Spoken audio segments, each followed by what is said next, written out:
Hi everyone, my name is Rowan and welcome to RUR's Beginner Fusion 360 series. Over the course of these next videos, I will be teaching you guys how to use the basic functions of Fusion so that you guys can CAD and successfully make parts for your own robotics teams. So today we're going to get started by learning how to create a 2D sketch and get an interface tour of what we can do in Fusion.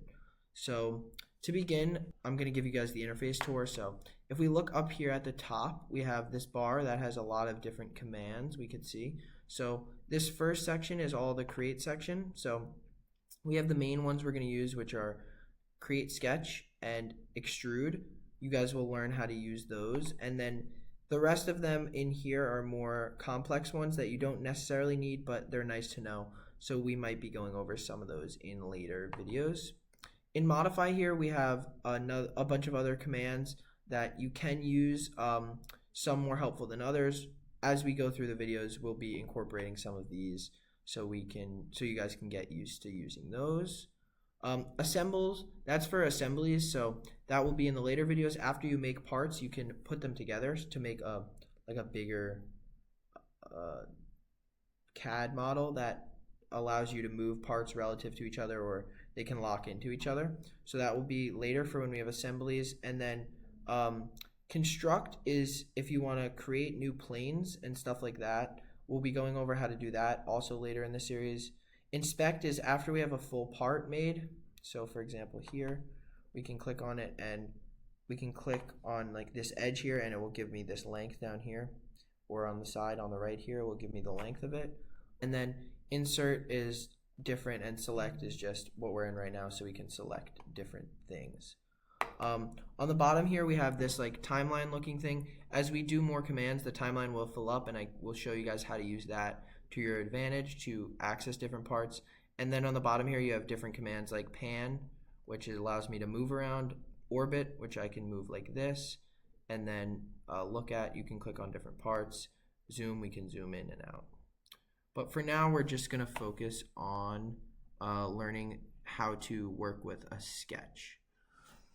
So the first thing I'm going to do to create a new sketch is go up here and I'm going to click the Create Sketch button. And now I get this option to choose a plane for my sketch. So because the sketch is a 2D drawing, like if I were to draw on a piece of paper, we need to select a 2D plane. So there's these three imaginary planes: the front, the right, the top. Front, right, and top. Front, right, top, bottom, and left. So we're going to select this one, the top one. That's, I think, the easiest to use, and it should bring you to a bird's eye view where you're just seeing 2D now. This top bar up here, which I described earlier, should have changed to give you sketch commands now and not 3D commands. And then one other thing with the interface is this cube over here. You can use this to also move around, so we can to hold the corner and move around, or we can click to see those faces. So to get started, we're going to be making this keychain over the next few videos, and I will be teaching you guys how to do that. So to start, we're going to create the initial sketch for this keychain. So the first thing we're going to do is use this line command here. So in the create, these are all different shapes that we can draw. So we can do lines, rectangles, a bunch of different types, circles, arcs, polygons, ellipses, depending on what we want. We can also do text. And then there's also this dimension command here, which will be very useful and we will learn today. So the first thing is we're going to take this line and we're going to drag it out and then hit escape after we're done. So we see here this little symbol. This means that it's horizontal, so that's a constraint. So I can actually remove that.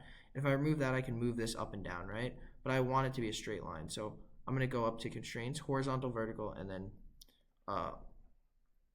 click on, I'm going to click on this line, click horizontal, vertical, and it should make it horizontal. And then I also can add how long I want it to be. So I want this to be 16 millimeters, so we could do that. So that extends it out to 16 millimeters, and let's pan so that we can look at it now. Okay, so the next thing, if we look at our keychain, is we have this straight line here, and then we have a curve here. So the easiest way to make this curve, in my opinion, would be to create a circle and cut half the circle. So how we're going to do that is we're going to go to this point because we want the center of the circle to be lined up with the point, and we can drag down. We see a dotted blue line letting us know that we're in the center. Then we can drag the circle out to some distance, And now we're going to be dimensioning this circle. So let's make the circle 10 millimeters, right? So right now it looks a little big and it's hanging over, but because we haven't fully constrained it, we could still move it up and down like you guys could see. So we're going to want to use the horizontal vertical one again to make those 2 points vertical with each other, if you saw that. So I clicked on this and then that point, and now the centers are vertical. And then we also want this tangent command here. So this one will allow us to make a line and a circle touch at one point, like that. And if you guys saw when I did that, how the sketch went from blue to black, that's what you want. That's how you know that your thing is being fully constrained. So then we can do the same thing here on the bottom. We can start, come down here like this. We're going to make this line. We want it to be 10 millimeters. And then we're going to make another line off of here, like this, 16 millimeters. And we have this tangent command automatically. So now this is still blue, which means it's not fully constrained. So we're going to see what we can move, and we could see that it's moved up and down. So in order to constrain that, we can do a horizontal vertical on here. And now if you guys saw, the whole sketch turned black. So that's how you know that it's fully constrained, all good, and we can move on to next steps. For this one, we want to trim, so we want to get rid of this inside circle because we only want this outside one. So if they're touching at a point, I can click and just remove that part, if that makes sense. So this sketch looks pretty good for now. And so after you're done with the sketch, you're going to click before the next steps, which are to make it bigger. You would click Finish Sketch. And now we can go back out and look at it like this, and we have a 2D sketch. So that's what we're going to cover. That's all we're covering for today's first video. Come back for the next video, and we'll talk about basic extrusions and how to make our 2D sketches become 3D.